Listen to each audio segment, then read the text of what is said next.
Hello, Al pals. This is Big Al. Welcome to Big Al Presents. A few rambling thoughts on some series that finished up their runs last week on their respective streaming services. I've had a chance to watch all of these series as they came out over the last months and weeks. I will say I much prefer Netflix when I could get it all at one time and watch all in one clump and immerse myself in a universe, but sometimes you got to take a series as you get it. Before I do talk about anything, I always like to give a spoiler warning because there may be a few plot points that come out that people may not want to know. That's fine. Just consider yourselves warned. But before I talk about these four series that have completed their runs, I want to talk about a series that just started its run. Star Trek Strange New Worlds had its first episode last week, and I must say, and I know this will be a very unpopular opinion, I really enjoyed this series in its first episode. I love the design aesthetic of this series, from the ship to the uniforms. If they had used these designs in the 2009 J.J. Abrams reboot, I think it would have served the franchise better than what we actually got. I know this series kind of grew out of Discovery, which many fans do not like. But sometimes from the dust, out of the dust, arises a phoenix. And I'm hoping that's what this is, because the first episode, and I know it is only the first episode, I felt like I was watching Star Trek again. I mean, the USS Enterprise is beautiful. It is a great combination of the classic Enterprise and the movie Enterprise refit. I finally have a different Enterprise that I can really get behind other than the classic and the refit. This is a beauty of a ship. I really do wish this is the one that J.J. Abrams had used. Sadly, it wasn't. But one episode down, so far so good. I'm looking forward to watching the further adventures of the crew of the USS Enterprise as they explore strange new worlds and seek out new life and new civilizations and boldly go where no man has gone before. So fingers crossed that this show can bring a little life back to the Star Trek franchise. Speaking of the Star Trek franchise, Star Trek Picard finished up its second season. The first season was very hit and miss for a lot of fans, including me. It took a long time to get going, but I will say, second season, so much better, very much improved. They do get a little heavy-handed with the way they handle illegal immigration. If they had done it a little bit more, it would have probably dropped a little in my estimation. But I'm okay with what happened. So a much better story, and it was nice seeing the return of Q.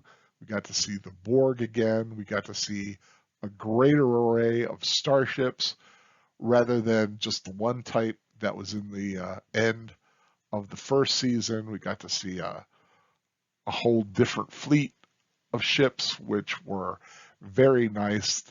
I like the actors that have been a part of this series, and it'll be interesting to see season 3 because they are bringing in the cast of Star Trek Next Generation, all of them.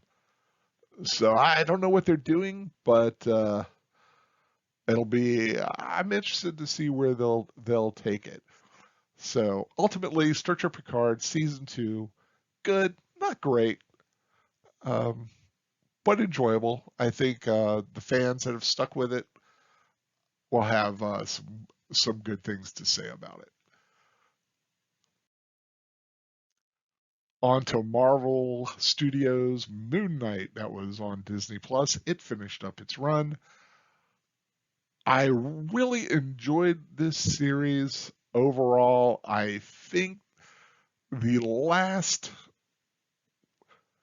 couple of episodes were kind of hit and miss for me. It got very metaphysical, very much inside the head of Mark Spector, Stephen Grant. It got really trippy, which I think was fine to explore. I just think they kind of lingered on it a little bit much. And I was worried about this show sticking the landing, as I say, basically wrapping it up satisfactorily uh, in and of itself, or at a point where you could be happy if it comes back, or if it never comes back, did it wrap up in a satisfying way? It almost didn't, but it was truly saved by the final mid-credit scene. I've never seen a mid-credit scene so significant to an overall my overall opinion of a series. That one scene to me saved the series because Loki didn't stick the landing and neither did WandaVision. I still think Hawkeye is the best of the series that have come out, and now followed by Moon Knight. I really did like it. Oscar Isaacs gave a tour de force performance. He was outstanding, playing multiple personalities, sometimes at the same time. And credit to the editors and the special effects artists and the writers. There's a lot of detail in this series, and it is the kind of series that if you do like it on the first run, I think it'll be even more interesting on the second run because there's a lot of little Easter eggs in it that you can notice, and uh, there's a lot of smart storytelling here.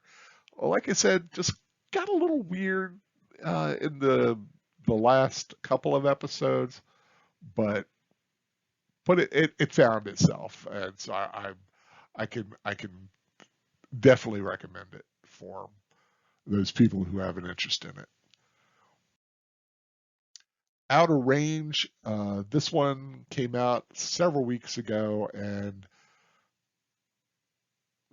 came out episodically on Prime Video.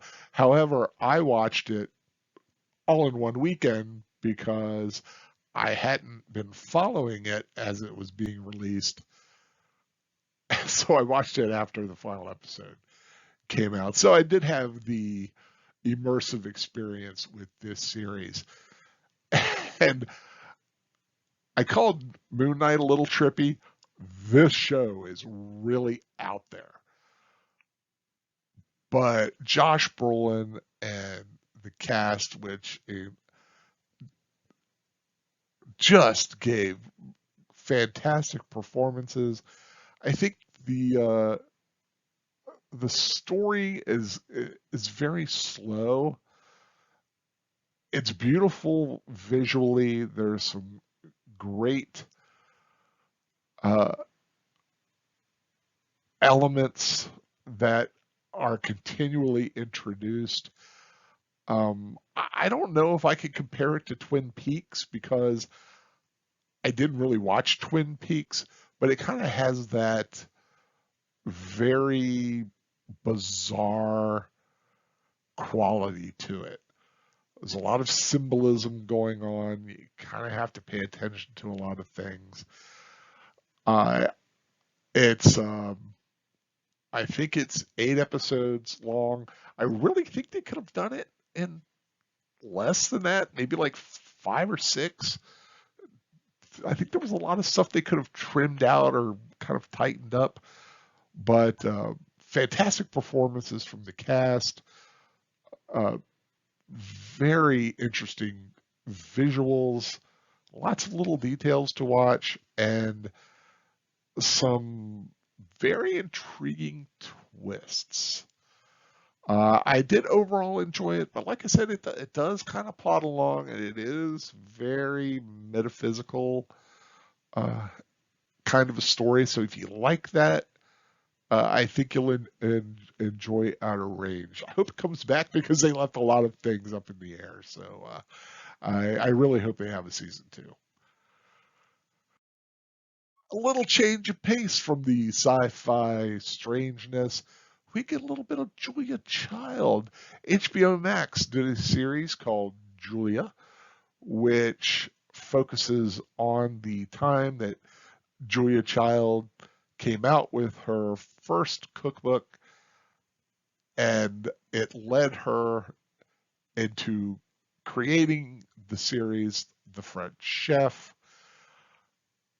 I will say Sarah Lancashire, who plays Julia Child, it was like she channeled Julia from beyond. It was an amazing performance by her. She embodied Julia Child physically. Um, Her voice was perfect.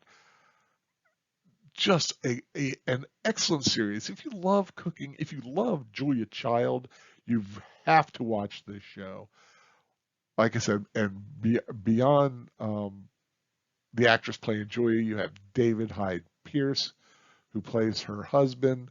He is fantastic. Bebe Neuwirth is in the series. Judith Light from Who's the Boss makes an appearance.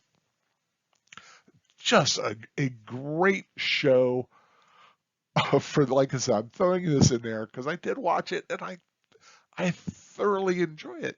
I have to call this one the best series of the 4 that I finished up. I liked it that much. I thought it was that well done.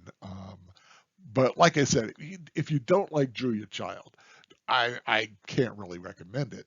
But if you are into